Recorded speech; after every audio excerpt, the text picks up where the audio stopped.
আসসালামু আলাইকুম। যে যেখান থেকে এই মুহূর্তে আমাকে দেখতেছেন সবাইকে জানাচ্ছি আমার এই ছোট্ট পরিবারের পক্ষ থেকে স্বাগতম। আমরা বিসিএস সহ অন্যান্য যে চাকরির পরীক্ষাগুলো আছে সেগুলোতে দেখি যে লগ সূচক থেকে অনেক বেশি ম্যাথ তুলে দেয় এবং এই ম্যাথগুলো ডিরেক্ট বা সরাসরি কিন্তু সূত্র থেকেই তুলে দেয়। আজকে আমরা দেখব লগারিদম নিয়ে। আমরা আগের ভিডিওতে কথা বলছিলাম সূচক নিয়ে, আজকে কথা বলবো লগারিদম নিয়ে। এই লগারিদমের সূত্রগুলো থেকে কতভাবে কত উপায়ে প্রশ্ন সাজিয়ে প্রশ্ন করতে পারে সে বিষয়ে আজকে আলোচনা করব। দেখেন এখানে প্রথমে বলা আছে যে লগ এ ওয়ান সমান সমান, অর্থাৎ এখানে কিন্তু বেস বা ভিত্তি হলো এ, এখানে ওয়ান আছে, এটা সমান সমান জিরো লেখা যায়। তারপর লগ এ, তারপর এখানে এ আছে অর্থাৎ ভিত্তি এ, আর এখানে এ থাকলে এটা সমান সমান ওয়ান লেখা যায়। কখন লেখা যায়? যখন এ জিরোর থেকে বড় হবে এবং ওয়ানের সমান হবে না। এই কথাটার অর্থ হচ্ছে যে জিরোর থেকে এর মানটা বড় হবে কিন্তু কখনো ওয়ান হবে না। টু হতে পারে, থ্রি হতে পারে, তারপর ফোর হতে পারে, তার চেয়েও বেশি কোনো হতে পারে কোনো একটি সংখ্যা, তাই না? তারপর আমরা আসি গুণের সূত্র। গুণের সূত্রটা কি আমরা সূচকে শিখছিলাম একইভাবে, যে লগ ভিত্তি এখানে এ আছে আর এখানে আছে এম এন, এগুলোকে ভেঙে লিখতে গেলে প্লাস দিতে হয় মাঝে। অর্থাৎ এটা যদি গুণ অবস্থায় থাকে তাহলে এখানে হবে প্লাস, আর যদি ভাগের সূত্র নিয়ে আমরা কথা বলি তাহলে দেখেন ভাগ অবস্থায় থাকলে এখানে হবে মাইনাস।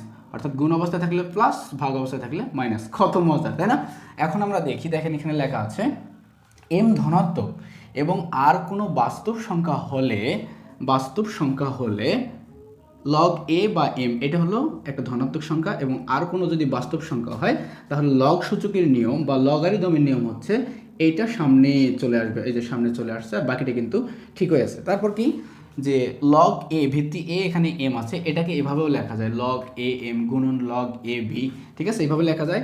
আবার এইটা সমান সমান কিন্তু এটাও লেখা যায়, কিন্তু একটু চেঞ্জ হয়েছে। এখানে কি চেঞ্জ হয়েছে বলেন তো?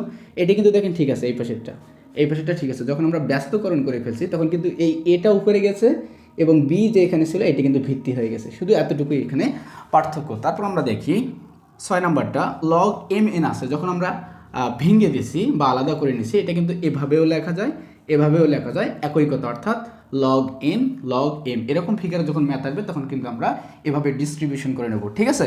তারপর 7 নাম্বারে দেখেন বলা আছে যে এর উপরে, এতক্ষণ তো আমরা লগের উপর পাওয়ার দেখলাম, এখন আমরা দেখতেছি কি এর উপরে পাওয়ার, ঠিক আছে। দেখেন এর উপরে তখন লগের পাওয়ার থাকবে বি, এটা বলা হয় সূচক, এটা কি বলা হয় সূচক, আর এটাকে বলা হয় লগের ভিত্তি। এই সূচক এবং এই লগের ভিত্তি যখন একই হবে তখন এই পুরো জিনিসটা বাদ হয়ে যাবে, শুধু থাকবে বি। কত মজার না? খুবই ইন্টারেস্টিং। এটা কিন্তু অনেকেরই অজানা, ঠিক আছে, এটা একটা আনকমন জিনিস। দেখেন আমি আবার বলি, যদি সূচক এবং লগের বেসটা একই হয়, এখানে যদি 10 হয় এখানেও যদি 10 হয় তাহলে এই পুরো জায়গাটা বাদ হয়ে যাবে, শুধু বি, অর্থাৎ এখানে যে সংখ্যাটা থাকবে সেটাই হবে অ্যান্সার। খুবই মজার না বিষয়টা? এই সূত্রগুলো থেকেই কিন্তু মোটামুটি পরীক্ষায় প্রশ্ন চলে আসে। এই সূত্রগুলো যদি আমরা মাথায় সেভ করে রাখি তাহলে অনেক বেশি সুবিধা অনুভব হবে আমাদের পরীক্ষার হলে।